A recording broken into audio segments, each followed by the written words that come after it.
नमस्कार, Rajasthan news today में आपका स्वागत है और देखते हैं आज राजस्थान की इंपॉर्टेंट खबरें। जयपुर जिले में ग्राम रथ अभियान की तैयारियों की समीक्षा के लिए जिला कलेक्टर संदेश नायक ने अधिकारियों की बैठक ली।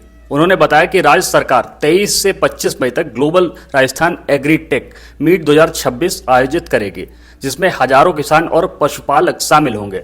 जयपुर जिले के 10 ग्रामीण विधानसभा क्षेत्रों के 22 ब्लॉक और 597 ग्राम पंचायतों में 15 दिन तक ग्राम रथ अभियान चलाकर किसानों को योजनाओं और तकनीकी के बारे में जानकारी दी जाएगी। अगली इंपॉर्टेंट खबर देख लेते हैं। राजस्थान में भीषण गर्मी का दौर जारी है और तापमान में तुरंत राहत के संकेत नहीं मिल रहे हैं। मौसम विभाग के अनुसार अगले 1-2 दिनों तक पश्चिमी और उत्तर पूर्वी हिस्सों में हीट वेव तथा गर्म रातें दर्ज हो सकती हैं। उत्तर पश्चिमी जिलों में तापमान 45 डिग्री सेल्सियस तक पहुंच सकता है। हालांकि 28 से 30 अप्रैल के बीच कमजोर पश्चिमी विक्षोभ से तेज हवाएं, मेघ गर्जन और हल्की बारिश होने की संभावना जताई गई है। मौसम विभाग ने राजस्थान के कई जिलों के लिए तात्कालिक चेतावनी जारी कर येलो अलर्ट घोषित किया है। नागौर, जोधपुर, अजमेर, कोटा, उदयपुर, बांसवाड़ा सहित कई जिलों में अगले घंटों के दौरान मेघ गर्जन, हल्की सी मध्यम बारिश और 20 से 30 किलोमीटर प्रति घंटे की हवाएं चलने की संभावना है।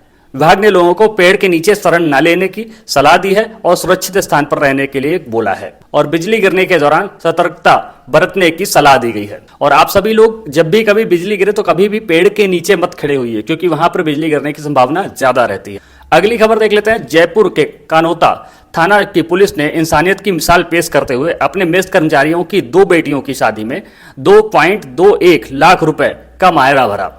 कर्मचारी पिछले 11 वर्षों से थाने में अपनी सेवाएं दे रहा था, थाने वालों के लिए खाना बनाता था। परिवार आर्थिक परेशानी से जूझ रहा था। ऐसे में पूरा थाना परिवार बनकर सामने आया और पुलिस कर्मियों की इस पहल की सराहना हर जगह हो रही है। इसे मानवीय संवेदनाओं का एक बहुत अच्छा उदाहरण बताया जा रहा है। अगली इंपॉर्टेंट खबर देख लेते हैं। श्रीगंगानगर निवासी मर्चेंट नेवी अधिकारी वाइस कैप्टन संजय माहर के परिवार की चिंता बढ़ गई है। संजय से आखिरी बार बात हुई थी और उसने ये बताया था कि ईरानी सेना ने फायरिंग शुरू कर दी है और वे जहाज में छिपे हैं। इसके बाद संपर्क टूट गया। जानकारी के अनुसार दुबई से भारत आ रहे लाइबेरियाई कंटेनर शिप को होर्मुज़ स्ट्रेट में ईरानी बलों ने कब्जे में ले लिया।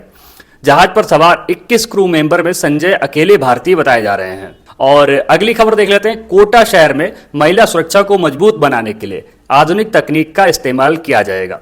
लोकसभा अध्यक्ष ओम बिरला ने निर्भया फंड के समीक्षा में शहर के सीसीटीवी बैठकों को आर्टिफिशियल इंटेलिजेंस से जोड़ने के निर्देश दिए गए हैं। इससे अपराधियों की पहचान और ट्रैकिंग तेज हो सकेगी। साथ ही 2 पिंक पेट्रोलिंग वैन शुरू होंगी। पिंक पेट्रोलिंग वैन मतलब जिसमें महिला पुलिसकर्मी होंगी और प्रमुख स्थानों पर पिंक बूथ बनाए जाएंगे, जहां महिला पुलिसकर्मी तत्काल सहायता उपलब्ध कराएंगी। अगली खबर देख लेते हैं। कोटा विकास प्राधिकरण ने रामपुरिया और पीली की खान क्षेत्र में लगातार दूसरे दिन अतिक्रमण हटाते हुए कार्रवाई की।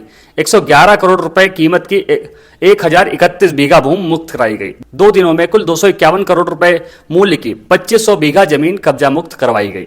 और अगली खबर देखते हैं। भारतीय रिजर्व बैंक ने 24 अप्रैल 2026 को पेटीएम पेमेंट्स बैंक लिमिटेड का बैंकिंग लाइसेंस तत्काल प्रभाव से रद्द कर दिया। आरबीआई ने गंभीर खामियां पाई, जमाकर्ताओं के हितों की अनदेखी और लाइसेंस शर्तों के उल्लंघन को कारण बताया है। इस फैसले के बाद all India bank employees association ने देश के सभी निजी बैंकों के राष्ट्रीयकरण की मांग उठाई है और इसके कारण राजस्थान में हजारों कर्मचारियों की रोजी रोटी पर आ गई है। अगली खबर देख लेते हैं। राजस्थान राज्य पथ परिवहन निगम ने यात्रियों को राहत देते हुए गोवर्धन जयपुर गोवर्धन मार्ग पर एसी डीलक्स बस सेवा शुरू की है। बस में air condition, push back seat, पर्याप्त लगेज स्पेस और हैंड आर्म रेस्ट जैसी सुविधाएं दी गई हैं। यह सेवा वैशाली डिपो से संचालित होगी। बस डीगनगर, कठूमर, खरेली, महुआ, सिकंदरा और दौसा होते हुए जयपुर पहुंचेगी, जिससे यात्रियों को आरामदायक और नियमित सफर मिलेगा। और अगली खबर देख लेते हैं। मुख्यमंत्री का बेंगलुरु दौरा। मुख्यमंत्री भजनलाल शर्मा ने बेंगलुरु में आयोजित ग्लोबल राजस्थान एग्रीटेक मीट 2026 के दौरान निवेशकों को संबोधित किया। उन्होंने कर्नाटक के उद्योगपतियों को राजस्थान में कृषि क्रांति का हिस्सा बनने और निवेश करने के लिए आमंत्रित किया। उन्होंने कहा, राज्य सरकार निवेशकों के लिए अनुकूल माहौल तैयार कर रही है और 9 लाख करोड़ के निवेश जमीन पर उतर चुके हैं। और अगली खबर आ रही है बलोत्रा से। बलोत्रा जिले के पचपदरा में स्थित रिफाइनरी में जो आग लगी थी, उसका बहाली का काम अब जोरों शोरों पे चालू है। तेल कंपनी ने जानकारी दी कि अगले 3 से 4 हफ्तों में पूरा काम कर लिया जाएगा। यह रिफाइनरी राज्य के लिए औद्योगिक विकास के लिए एक बहुत महत्वपूर्ण कदम माना जा रहा है। अगली खबर आ रही है, पीएम मोदी ने अपनी मन की बात में राजस्थान की बहुत ज्यादा तारीफ करी है। स्पेशली उन्होंने रिन्यूएबल एनर्जी पार्कों की सराहना की। प्रधानमंत्री मोदी ने मन की बात कार्यक्रम में 133वें एपिसोड में राजस्थान का विशेष उल्लेख। उन्होंने कहा कि राजस्थान और गुजरात के रेगिस्तानी इलाके अब विशाल रिन्यूएबल एनर्जी पार्क के रूप में बदल रहे हैं। अगली खबर देख लेते हैं। जोधपुर पुलिस ने नशा तस्करी के खिलाफ बड़ी कार्रवाई करते हुए एक तस्कर को 835 ग्राम अफीम के दूध के साथ गिरफ्तार किया है। पुलिस अब आरोपी के सप्लाई नेटवर्क को खंगाल रही है ताकि इस धंधे से जुड़े मुख्य सरगना तक पहुंचा जा सके। पुलिस अधीक्षक ने बताया कि नशे के खिलाफ अभियान को और तेज किया जाएगा। और देखिए अगली खबर आ रही है, पार्वती नदी में कार गिरने से युवक की मौत हो गई। बारां जिले में एक दर्दनाक हादसा हुआ जहां शादी समारोह से लौट रहे एक युवक की कार रिवर्स करते समय 100 फीट गहरी पार्वती नदी में गिर गई। हादसे में युवक की मौके पर ही मौत हो गई।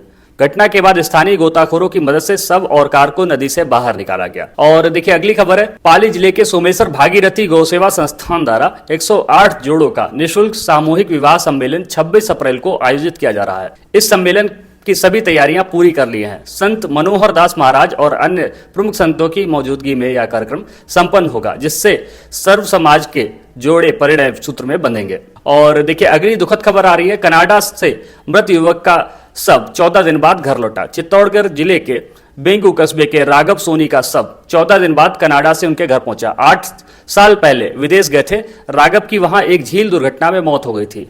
जब ताबूत घर की दहलीज पर आया तो पूरे कस्बे में सन्नाटा पसर गया और परिजनों का विलाप सुनकर हर आंख नम हो गई। तो ये थी राजस्थान की इंपॉर्टेंट खबरें। और अंत में आपसे अनुरोध है कि इस चैनल को सब्सक्राइब कर लीजिए, वीडियो को लाइक करके अपने मित्रों के साथ भी शेयर करिएगा। हमें यह भी बताइएगा कि आप किस शहर से हमारी खबरों को देखते हैं। पूरा वीडियो देखने के लिए बहुत बहुत धन्यवाद। आपका समय शुभ हो।